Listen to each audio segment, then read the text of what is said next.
Assalamualaikum warahmatullahi wabarakatuh. Saya Indah Marsha. Di sini saya akan menceritakan kembali sebuah novel yang berjudul Tanjung Luka karya Bernie Agnes. Sebelum saya kembali menceritakan Tanjung Luka karya Bernie Agnes, sebaiknya saya akan memperkenalkan dulu latar belakang Bernie Agnes. Bernie Agnes lahir di Lubuk Linggau, Sumatera Selatan, 1983. Sebagai anak pertama dari 4 bersaudara, Benny mengambil keputusan berani dengan menjadi seorang penulis, sutradara teater, hingga produser pementasan sebagai jalan hidupnya. Di kampung halamannya, apa yang dilakukan anak pertama kerap dijadikan contoh bagi adik-adiknya. Langkah itu sempat tidak mendapat respon positif keluarga sebelum ia mengumrohkan kakeknya pada tahun 2009. Lewat hadiah lomba, menulis diadakan Mizan dan Republika. Sebagaimana dirinya yang bergelut dengan dunia kreatif, adik keduanya menempuh jalur musik, dan adik ketiganya menempuh film sebagai pilihan masa depan. Tak satu pun dari mereka yang mengikuti jejak sang ayah sebagai pensiunan PNS. Seiringnya waktu, keluarga menerima jalur kreatif yang dipilih anak-anaknya, tentu saja dengan Bernie Agnes sebagai pembuka jalannya. Baiklah, saya akan menceritakan secara singkat novel Tanjung Luka. Kisah ini bermula pada tahun 1993, di mana pasangan muda yang ditimpa ketidakmujuran, yang dimana seiring dengan berjalannya waktu sering digunjingkan oleh masyarakat dengan sebuah kutukan. Pasangan muda ini adalah Marconet dan Berkumkum. Marconet adalah seorang gadis yang selalu dimanjakan oleh kedua orang tuanya. Meskipun tidak bergelimang harta, tapi orang tua Marconet selalu memanjakan. Marconet selalu berkeliling kampung dengan menggunakan kereta untanya, di mana kereta unta itu menjadi salah satu cacian dari masyarakat yang disebut kutukan. Kereta unta itu menjadi malapetaka bagi Marconet, di mana dia pernah mengalami kecelakaan yang dimana membuat keperawanannya menghilang, dan yang menyebabkan kejadian itu adalah Berkumkum. Berkumkum mengetahui kejadian itu, tetapi ia memilih dia.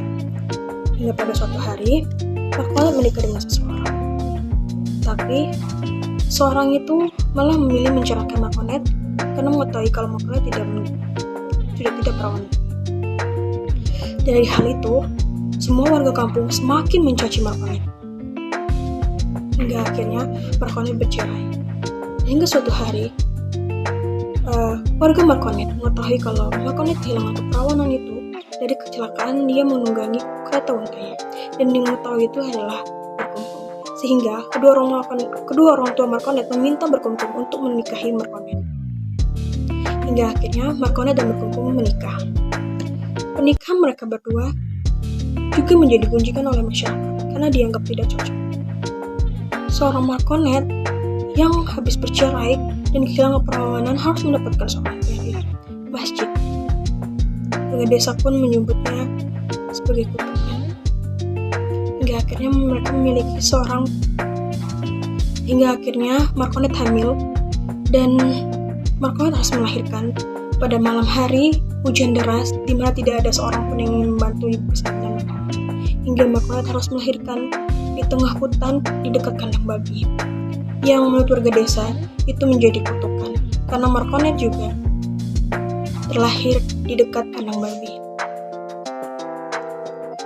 Pada tahun 2010, Tanjung Luka beranjak dewasa. Ia dididik oleh Marconet dan Berkumkum untuk menghilangkan kutukannya dengan bersikap baik pada warga.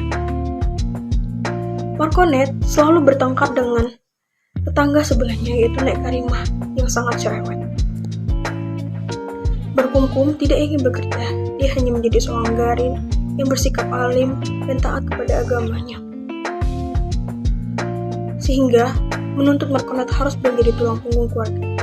Marconet, ia harus mencari uang untuk menghidupi Berkumkum dan Tanjung Luka, hingga ia mencari pekerjaan di tempat yang tidak senonoh, yaitu kota desa. Sehingga menjadi cibiran oleh masyarakat bahwa ia bekerja di tempat yang tidak senonoh. Hingga Berkumkum murka akibat pengaduan Nek Karimah. Berkumkum memilih mengusir Marconet dari rumah, dan Tanjung Luka juga ikut membenci ibunya akibat pekerjaan yang ibunya tidak suka. Padahal ibunya hanya mencuci di tempat itu demi menghidupi mereka berdua. Hingga pada suatu hari, ibunya kembali ke rumah dan mengatakan bahwa ia akan pulang pada hari Kamis untuk mengembalikan uang Mami Berong. Hingga pada suatu hari, pada hari Kamis, Mami Berong datang ke rumah. Dan pada saat itu, Tanjung Luka tidak berada di rumah. Ketika Tanjung Luka pulang ke rumah, ternyata rumahnya dikerumuni oleh warga. Ia bingung, kenapa semua warga berkumpul di depan rumahnya. Ternyata, ketika ia melihat berkumpul keluar dengan tangan diborgol, ia bertanya, kenapa ayahnya diborgol? Ternyata, Mami Berong sudah meninggal. Tanjung Luka bingung siapa yang membunuh. Ia tidak tahu harus kemana. Ia mengikuti polisi dan kebingungan. Ayahnya tidak memberikan pernyataan tertutup. Dia hanya diam seperti orang gila. Hingga akhirnya Tanjung Luka mencari ibunya. Dan ibunya memberitahu bahwa ia tidak mengetahui siapa yang membunuh. Ia hanya mengintip dari jendela. Dan dia hanya melihat Nek Karimah keluar dari rumahnya. Ia bingung, tetapi Markondet memberikan sejumlah uang yang banyak untuk membebaskan ayahnya dari penjara dengan untuk menyewa pengacara. Hingga akhirnya dia bisa menyewa pengacara. Tetapi pada suatu hari, harapan itu sirna karena pengacara memberitahu bahwa berkumpul mengidap gangguan jiwa dan harus dilarikan ke rumah sakit jiwa yang berada di Palembang. Sehingga Tanjung Luka harus pergi ke Palembang untuk menemani ayahnya menjalani pengobatan gangguan jiwa. Hingga akhirnya ia bertemu dengan Maisaro, seorang ahli gizi di rumah sakit jiwa itu. Maisaro dan Tanjung Luka akhirnya memiliki hubungan. Mereka menjalin hubungan dan Maisaro membantu Tanjung Luka. Maisaro selalu mengurus ayah Tanjung Luka dan Tanjung Luka.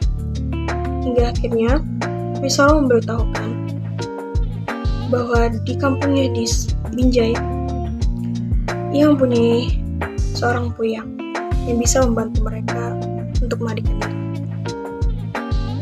Ketika berkumkum sudah lebih baik dari sebelumnya, akhirnya Tanjung Luka memilih melarikan diri dari rumah sakit jiwa itu ke kampung Binjai yang disarankan Maisaro. Sampai di sana, ia bertemu dengan seorang laki-laki yaitu Puyang Ripin yang membantu ia untuk tinggal di rumahnya.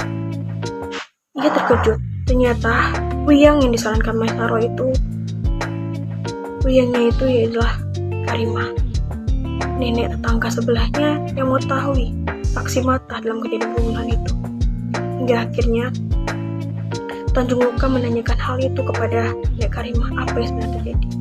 Nek Karimah bercerita bahwa ayahnya lah yang membunuh Mami Berong itu.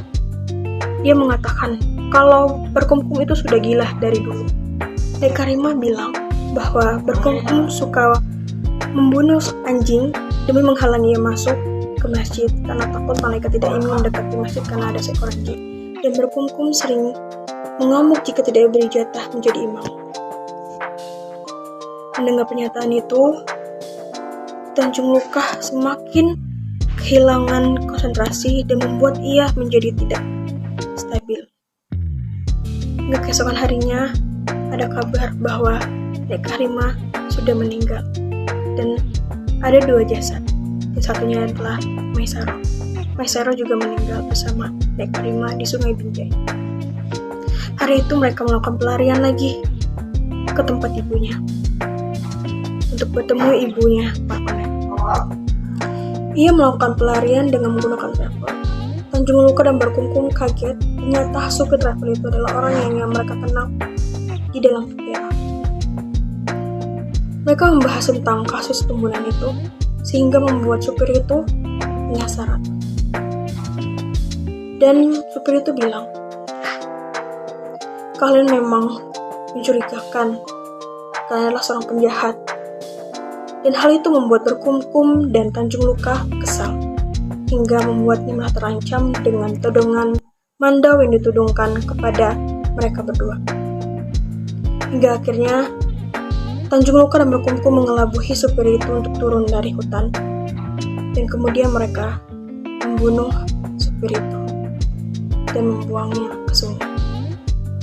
Akhirnya Tanjung Lukah dan Berkumkum kabur menggunakan travel tersebut, hingga akhirnya mereka sampai kepada tempat Markonet. Sesampai di sana, Markonet menyajikan makanan dan teh untuk Berkumkum dan Tanjung Lukah. Hingga akhirnya Tanjung Lukah menanyakan kepada ibunya, siapakah yang membunuh Mami Beru. Dan Markonet akhirnya menceritakan bahwa yang membunuhnya adalah ayahnya sendiri. Karena kejadian itu, mereka beradu dokumen. Berkumkum seperti kerasukan setan, dan karena terpancing oleh Berkumkum, Markonet juga terpancing emosinya. Dan kemudian Berkumkum menampar Markonet yang hingga membuat Markonet menjadi murka, hingga ingin membunuh Berkumkum. Tanjung Lukah pun akhirnya dapat meredahkan ibunya. Hingga Berkumkum masih terus mengoceh, yang membuat Tanjung Lukah murka, hingga ia kesurupan seperti orang kesurupan yang menghabisi ayahnya dengan sangat keji. Tanjung Lukah tidak sadar bahwa ia membunuh ayahnya, hingga ibunya menyadarkannya. Dan kedua anak dan ibu itu mengubur jenazah Berkumkum di bawah semak-semak pohon. Tanjung Lukah menyadari bahwa mereka sekeluarga sudah menjadi pembunuh, dan ia merasa sedih akibat itu. Hingga kutukan itu akhirnya hanya dirasakan oleh mereka berdua, Markonet dan Tanjung Lukah. Baiklah, segitu saja yang dapat saya ceritakan dari cerita singkat dari Tanjung Lukah.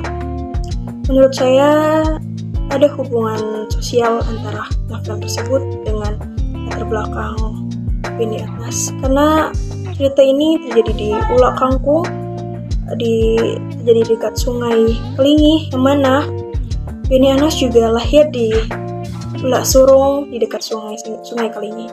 Walaupun hal ini masih berkaitan dengan sosial masyarakat di sekitar kehidupan Beni Arnas, tapi novel ini juga terinspirasi dari imajinasi Beni Arnas yang terinspirasi dari beberapa film-film yang ia tonton. Terima kasih. Assalamualaikum warahmatullahi wabarakatuh.